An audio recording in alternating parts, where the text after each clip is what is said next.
Halo pemirsa, Anda kembali menyimak Asia Calling, program yang menyajikan beragam cerita yang terjadi di Asia. Dalam program kali ini, banyak pria Korea menelantarkan anak di Filipina. Dan cerita dari waria di India mengadopsi bayi-bayi perempuan. Anda bersama saya Meli Cynthia dalam program Asia Calling, Your Window on Asia.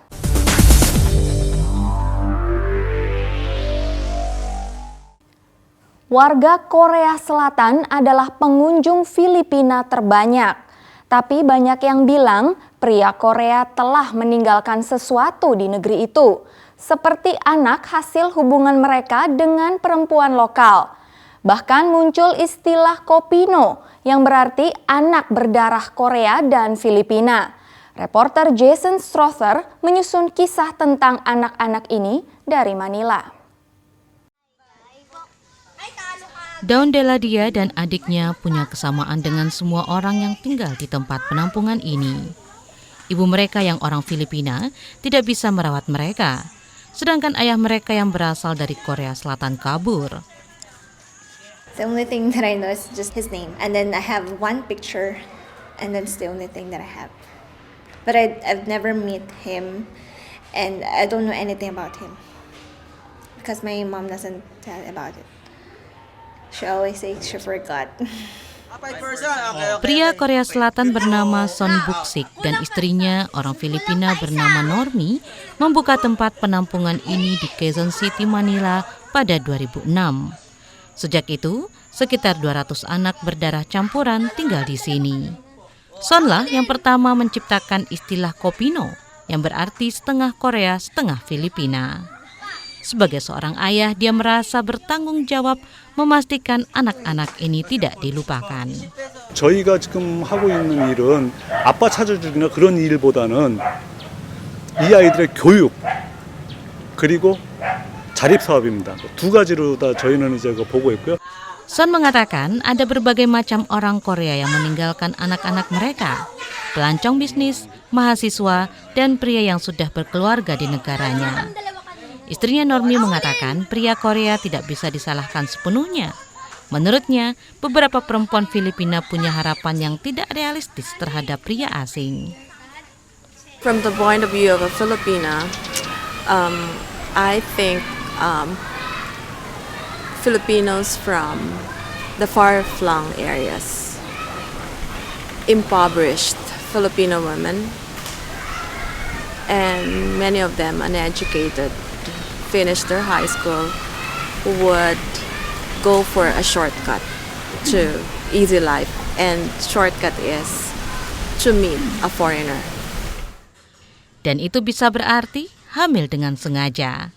Meski tidak ada angka resmi, pasangan itu mengatakan jumlah anak Kopino terus meningkat. Seperempat pengunjung Filipina berasal dari Korea Selatan, di mana terdapat lebih dari 1 juta kunjungan pada 2013. Filipina tidak hanya merupakan tempat liburan populer, tapi juga tujuan orang Korea untuk belajar bahasa Inggris. Selain itu, Filipina juga menarik minat pelancong lain. Filipina telah lama menjadi tujuan turis dari negara-negara kaya yang ingin berwisata seks. Banyak wisatawan dari Barat atau Jepang yang juga meninggalkan anak-anak mereka. Para pengamat mengatakan, sejak berkembangnya ekonomi Korea Selatan, banyak pria yang juga masuk klub. Lee Hyun-suk adalah pengacara anak yang tinggal di Seoul. 또 한국 같은 경우 특이하게 예전에는 또 피해자 국가이기도 했어요. 그래서 일본이라든지 미국에서 와서 이렇게 같은 유사한 형태들이 많이 있었는데 그런 것이 또 가난한 빈곤 국가로 가서 똑같이 또 다른 가해자 국가가 된 이런 경우라고 볼 수 있을 것 같아요. Lee memperkirakan ada sekitar 30.000 keturunan Kopino di Filipina.